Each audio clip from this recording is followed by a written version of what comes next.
Mon cher Isma, bonjour. Salut. On est en face d'une vraie légende là. Ah oui, oui. Là, c'est vraiment ta cam, frérot? Là, ouais, j'aime bien, ouais. Vas-y, ouais, c'est parti. Franchement, ça me plaît, ouais. Ça, c'est pour les puristes. Alors?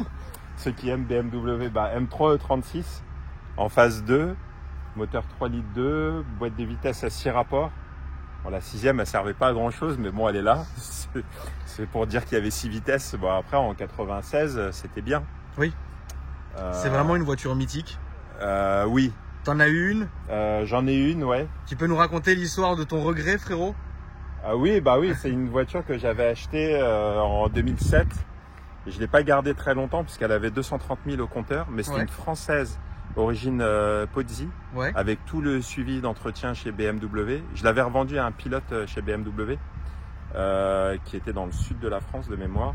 En fait, ce monsieur-là, il voulait acheter cette voiture parce qu'il roulait tous les jours à travers son travail avec des BMW neuves et le soir, quand il voulait rentrer chez lui, il voulait un petit truc qui marche bien. Il voulait un truc marrant, quoi. Voilà. Il en avait déjà une, lui, en 286 chevaux. Ouais. Elle avait 280 000 apparemment, mais elle me dit là, contrôle technique, c'est fini, elle passe plus. Ah bon? Donc, il faut que je trouve une remplaçante et moi, j'avais mis la mienne à ce moment-là en vente.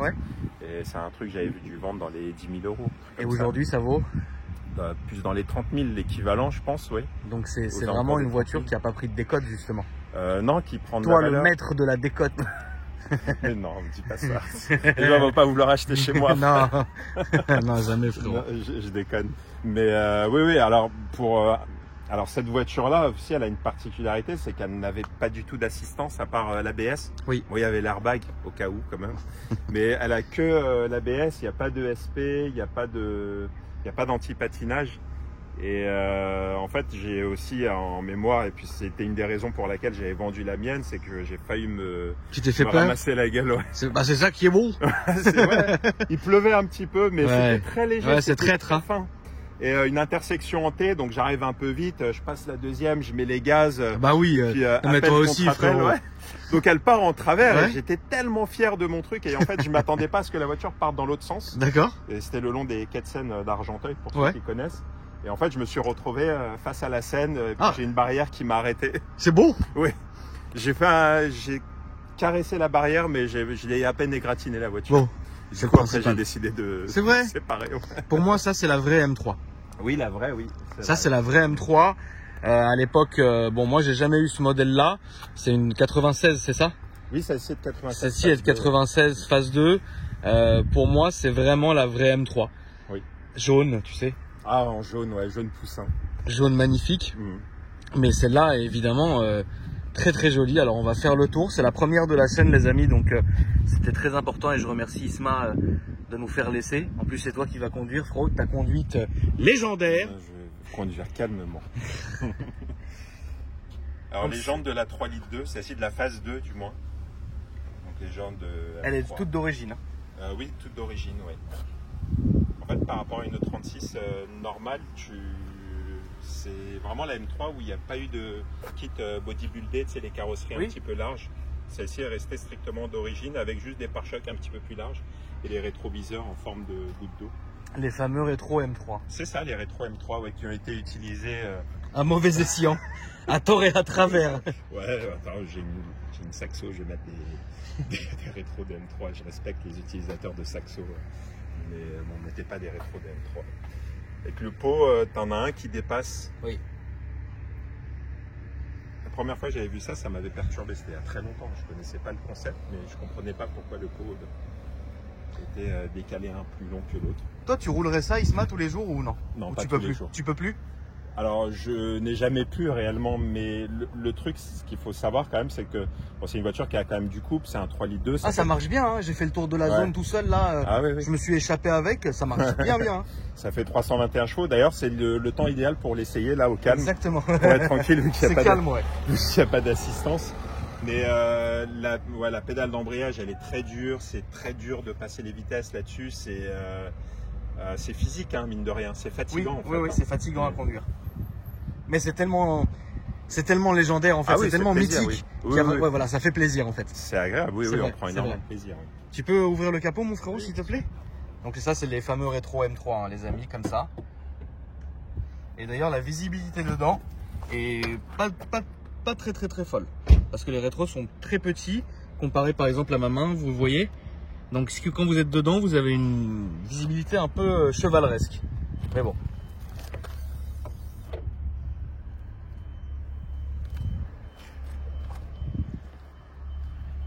Là, je sais que j'ai certains de mes abonnés qui sont en train de kiffer de voir ce moteur.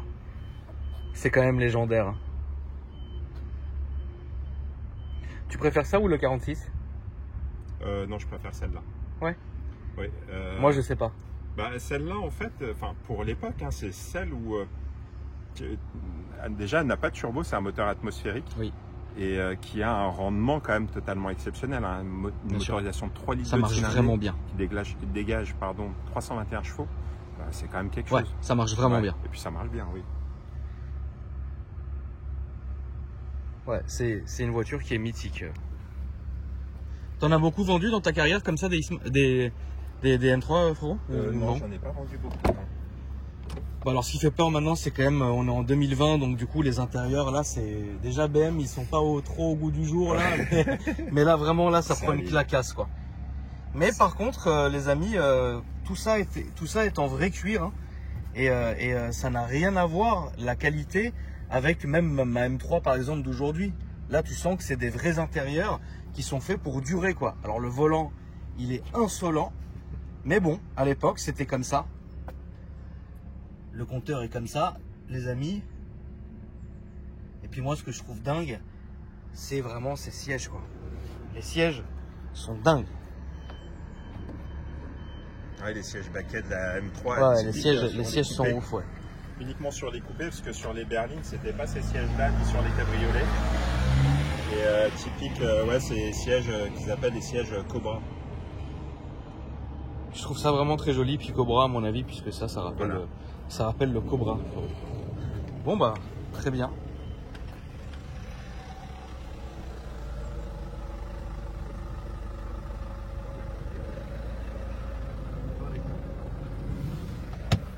Et puis là, eh bien on est parti, frérot. Allez, let's go. Ouais, franchement, c'est une très bonne voiture. Je suis fan, hein, de toute façon, de cette voiture-là. Je l'ai jamais eue puisque, à mon avis, j'ai raté. Alors, j'ai eu une 46 que j'ai pas réellement gardée longtemps. Elle était cabriolet, très jolie. Jantes BBS, rabaissée, ligne super sprint, covering dessus. Il y a une seule photo qui existe de cette voiture. Certains de mes abonnés doivent la voir d'ailleurs. La boîte a été cassée, donc flemme quoi. C'était quoi? C'était une boîte SMG? Ah oui, frérot. Ouais. Ah, ça c'est malheureux. Hein. Ça c'est malheureux de ouf. La boîte SMG, quelle idée de faire une boîte pareille. Bon bah voilà, hein, boîte vitesse manuelle avec la petite écriture M sur le pommeau, ça j'aime bien. Ouais, ça c'est resté intemporel. D'ailleurs sur la M5 de la même période, bah, c'était rétroéclairé ce truc là. Tu préfères rouler le M5 de cette époque là ou celle-ci? Ouais, le M5 quand même. Ouais. Le 39 là en V8, 400 chevaux, c'est quelque chose. Hein. J'ai jamais essayé. C'est confortable. Je l'ai jamais essayé encore. C'est agréable à conduire. Enfin, c'est un V8, ça fait 400 chevaux. Ça marche très bien, c'est linéaire aussi. Ouais. Mais c'est très agréable.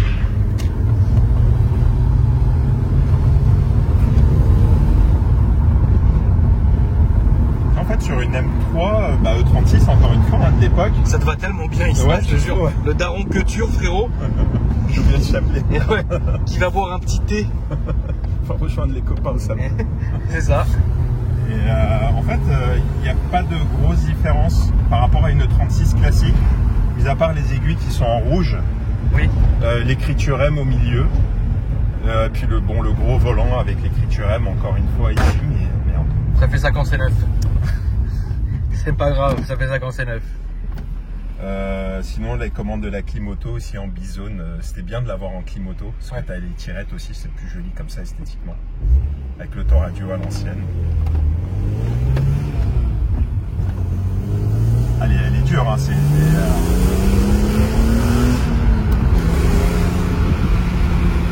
vous remarquez, BM a su garder pendant toutes ces années cette sonorité. C'est toujours la même, presque toujours la même sonorité. Très métallique. Même sur les modernes, hein, c'est pareil. Hein. Ouais. Sur les anciennes comme les modernes.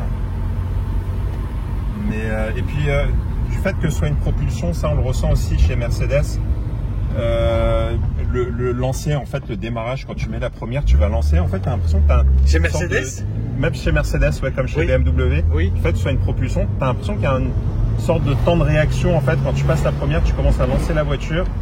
Et le temps qu'elle donne l'information au train arrière de partir. Ouais. J'ai toujours cette sensation-là sur les propulsions. Oui, il y a une petite latence. Voilà, c'est ça, ouais.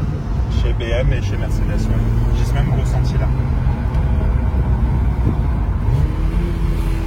Donc voilà les amis, Isma commence à s'exciter. J'attends qu'elle arrive à bonne température. On est sur du sol sec, ça devrait pas glisser. C'est très sec frérot. Oh putain, j'ai cru que t'allais me faire un petit coup de rond-point. Non. Je suis déçu. Je n'ose pas. Putain, arrête. Bon, c'est quand même, faut rappeler, attends, 96, je sais plus compter, c'est vrai, 2006, 2009, ouais. Qu'est-ce qu'il y a? Je sais même pas quel âge elle a la voiture. Oui, bah elle est dans la fleur de l'âge. Voilà. Elle est à peine rodée. Ouais, une vingtaine d'années quand même. Combien de kilomètres d'ailleurs celle-ci? Elle ne mérite pas d'être 136 000. Bah c'est bien, non? Non, elle n'a pas beaucoup de kilomètres. Celle-ci n'a pas beaucoup roulé pour le coup. Celle que j'avais eue, elle avait 220 000, mais je t'assure qu'elle était dans le même état, voire plus fraîche que celle-là. Mais bon, je te raconte ça, c'était il y a 10 ans déjà. Oui. Donc forcément qu'elle était plus fraîche, celle-ci il y a 10 ans aussi était plus fraîche. Mais elle est très bien conservée, oui. On va lancer un petit peu, voir ce que ça donne. Un petit coup d'autoroute, un petit coup d'autobahn. Ça va être beau.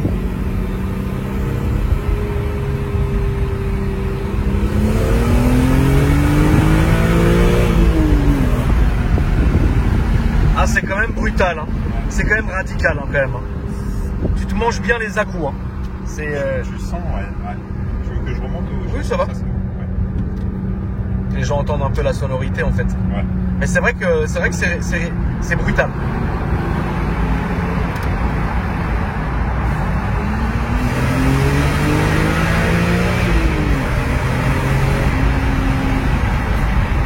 Ouais, ce son métallique, c'est ouf, c'est charmant en fait. Et pour la petite histoire, hein, là où vraiment vous pouvez entendre vraiment un moteur de BM pousser à fond, c'est dans la course-poursuite dans le film Ronin.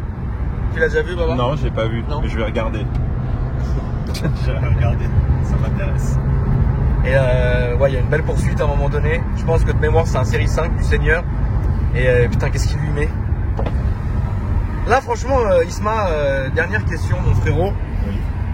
Si tu voulais te prendre, alors Isma, pour ceux qui ne le connaissent pas, c'est le patron de Vends Mon Auto, donc une société qui fait de l'achat-vente de voitures. Donc techniquement, il a tout conduit, il a tout eu et il a tout à dispo. Mais la question, Isma, c'est si demain, tu devrais avoir une voiture plaisir, qu'est-ce que tu achèterais? Pour toi, pas pour la vente. Pour moi, pour rouler tous les jours, moi je prendrais bien une Golf 5 R32 en boîte DSG. Ah oui? Ouais. D'accord. Ça, je pourrais rouler avec ça tous les jours. Sérieux? Sans me lasser. Vraiment. D'accord. Ouais. Et une petite voiture du dimanche, un peu exotique? C'est une très bonne. Mais en fait, j'ai tellement de modèles. Ouais. Mais ouais, j'irais bien une 911 turbo.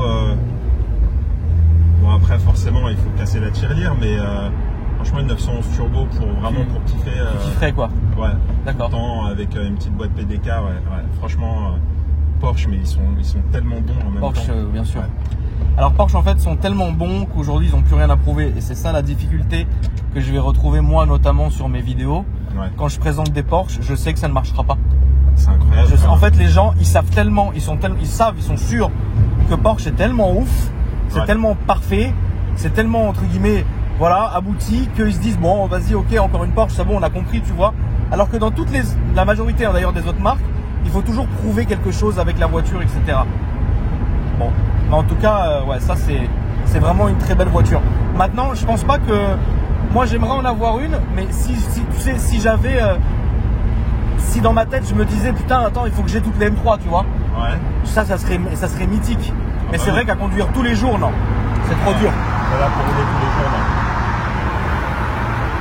Surtout, voilà, c'est pareil là quand on parle, on est un peu subjectif, on n'est pas réellement objectif dans le sens où on parle par rapport à notre utilisation quotidienne. Oui. Toi comme moi qui faisons beaucoup de villes, beaucoup d'autoroutes, voilà. beaucoup de ralentissements et compagnie. Ouais. Donc à un moment quand tu fais journée, ça devient fatigant. C'est plus possible. Mais oui, pour quelqu'un après qui utilise ça sur des petites routes nationales assez sympas, etc. Ah bah oui. Oui, pourquoi pas. Après, faut pas oublier que ce genre de voiture, c'est des voitures que tu trouves de moins en moins. Donc il faut essayer de conserver au mieux et se rendre compte de ce qu'on a en fait. Et bien prendre conscience que ce genre de produit, bah, si demain tu en cherches un autre dans le marché, tu auras peut-être du mal à trouver l'équivalent. Donc peut-être pas rouler tous les jours pour lui coller des bornes dans le vide. Autant avoir une petite voiture pour utiliser tous les jours. Et celle-ci, la garder et l'utiliser que dans de bonnes occasions pour déjà dans un premier temps apprécier ta voiture. Parce qu'à un moment donné, quand tu roules avec tous les jours, bah, tu te rends plus compte. Et c'est naturel, c'est humain, c'est comme ça. Alors que quand tu te tapes, entre guillemets, la petite saucisse du quotidien, la semaine, du lundi au vendredi. Empaillée. Voilà. Et tu dis, bon, allez, vivement vendredi soir que je puisse sortir ma BMW et apprécier avec ma copine le week-end ou, je sais pas, accoster des gonzesses sur les Champs-Élysées. Ah là là, Isma, quelle sagesse, Bah c'est un voilà, truc de ouf. tu sors la BMW, tu Ouf, tires, attends, tu vois. j'ouvre un peu parce que je suis comme une pute à l'église. Oh. Isma, la voix de la sagesse, les amis. Voilà. Il a tout dit. Donc je vous rappelle que vous pouvez ajouter Isma sur ses deux Instagram. Son perso, Isma, ISMA.IYLD. YILD, je me trompe à chaque fois. C'est pas grave. C'est beau. Et sur évidemment Vends mon auto. Donc VENDMONAUTO. Yes. Et je les suis sur mon Instagram. Donc si vous voulez aussi m'ajouter, c'est Akram Junior. Dans mes abonnements, vous verrez, Isma est présent et c'était vraiment sage, Isma. En fait, Isma, maintenant, ça doit faire peut-être 1 an ou 2 ans qu'on bosse ensemble. Eh bien, j'ai jamais vu Isma s'énerver. J'ai jamais vu Isma envoyer chez quelqu'un. C'est ouf, hein. J'ai jamais vu Isma de mauvaise humeur. J'ai jamais vu Isma, tristouner. Et voilà. Et franchement, frérot, tu sais que t'es comme, on te considère vraiment, pour le coup, t'es comme notre tonton à tous en fait, tu vois. Ah, ça fait plaisir. T'es le sage, tu vois. Isma, c'est vraiment quelqu'un de sage. C'est pas comme par exemple Riyad, moi et nous autres où on est vraiment foufou, on est débile, tu vois. Toi, Isma, il est vraiment posé, c'est vraiment, tu sais, Isma, c'est le sage du village, tu vois. Tu vas aller lui parler, il est avec son thé, son chapelet, frérot, il est là. Et voilà, les amis. J'espère que ça vous a plu. Si vous vous abonnez à la chaîne, ça ferait plaisir. Et n'oubliez pas d'activer la cloche des notifications pour avoir les notifs directs et être les premiers dans les commentaires pour nous insulter. Merci mon Isma. Merci. Et les amis, je vous dis à après-demain pour une nouvelle vidéo.